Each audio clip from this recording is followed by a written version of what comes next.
akan menjelaskan mengenai koloid, di mana yang pertama itu ada sistem dispersi, di mana sistem dispersi adalah pencampuran secara merata antara partikel.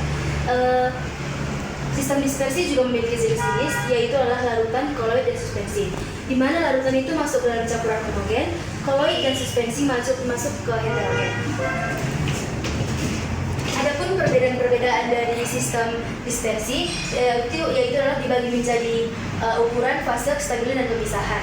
Di mana larutan itu memiliki ukuran kurang dari 100 nanometer dan koloid itu memiliki 1 sampai 100 nanometer. Suspensi memiliki lebih dari 100 nanometer. Yang kedua itu adalah fase. Larutan memiliki satu fase dan koloid dan suspensi memiliki dua fase. Yang ketiga itu adalah kestabilan. Larutan sangat stabil, koloid relatif stabil, dan suspensi tidak stabil. Yang terakhir itu ada pemisahan. Larutan tidak dapat disaring, koloid tidak dapat disaring, dan suspensi dapat disaring. Adapun contoh-contoh dari larutan dan koloid dan suspensi adalah larutan larutan garam, contoh koloid adalah susu dan santan, contoh suspensi adalah air dan pasir. Di sini saya mau menjelaskan mengenai koloid, di mana koloid atau kolia berasal dari bahasa Yunani yaitu adalah rem. Istilah koloid pertama kali diperkenalkan oleh Thomas Graham pada tahun 1861. Adapun koloid yaitu adalah sistem dispersi yang berada di antara larutan suspensi. Baik, di sini saya akan menjelaskan mengenai koloid, di mana koloid atau kolia berasal dari bahasa Yunani yaitu adalah rem. Istilah kolia pertama kali diperkenalkan oleh Thomas Graham pada tahun 1861.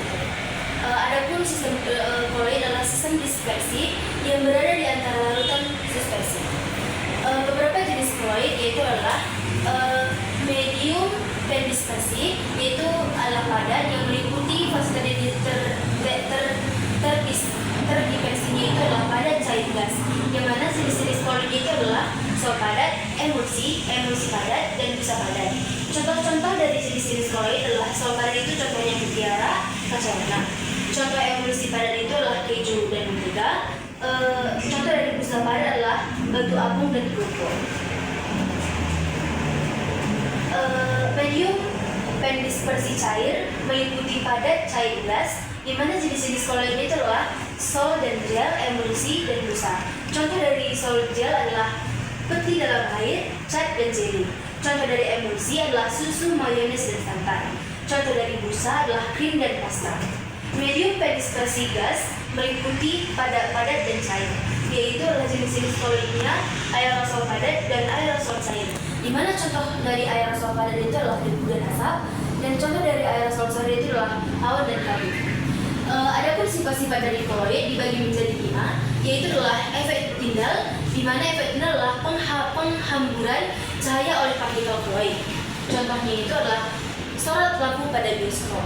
Yang kedua itu ada elektroforesis, di mana elektroforesis itu adalah pengumpulan partikel koloid oleh medan magnet. Contohnya itu seperti penggunaan kotrel pada lubang asap pabrik. Yang ketiga itu adalah Gertrude, di mana Gertrude ini adalah gerakan zigzag partikel koloid, di mana contoh partikel debu di darah. Yang keempat itu adalah adsorpsi, di mana adsorpsi itu adalah penyerapan molekul ion atau atom oleh partikel koloid. Contohnya itu adalah penggunaan deodoran. Yang terakhir itu adalah koagulasi, yaitu adalah pengumpulan partikel koloid, di mana contohnya itu adalah penggunaan kaos dalam pencegahan. Baik, yang terakhir saya akan menjelaskan mengenai membuat koloid, di mana yang pertama itu cara dispersi, dan yang kedua adalah cara kondensasi, di mana cara dispersi itu adalah partikel suspensi dan cara kondensasi itu adalah partikel larutan. Cara dispensasi yaitu yang pertama itu mekanis, yang dimana mekanis itu adalah memperkecil partikel suspensi dengan mengelilingi atau mengerus hingga seukuran koloid. Yang kedua itu adalah homogenisasi, yaitu adalah memperkecil partikel suspensi dengan mesin homogenisasi hingga seukuran koloid. Yang ketiga itu ada peptisasi, yaitu adalah memperkecil partikel suspensi dengan menambah zat tertentu dalam suspensi. Yang keempat itu adalah Buseloop breeding, di mana mesin bending adalah sel logam dibuat dengan mengalirkan arus listrik pada batang logam di dalam air. Dan cara dispersasinya itu adalah mengubah partikel suspensi dan berukuran besar menjadi partikel koloid yang lebih kecil.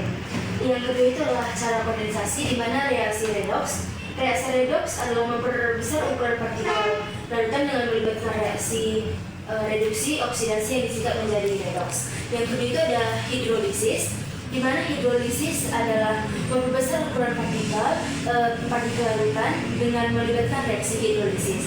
Yang ketiga itu adalah pengendapan, di mana pengendapan adalah memperbesar ukuran partikel larutan dengan melibatkan reaksi pengendapan. Cara kondensasinya itu adalah mengubah partikel larutan yang berukuran kecil menjadi partikel koloid yang lebih besar. Sekian yang dapat saya sampaikan, terima kasih.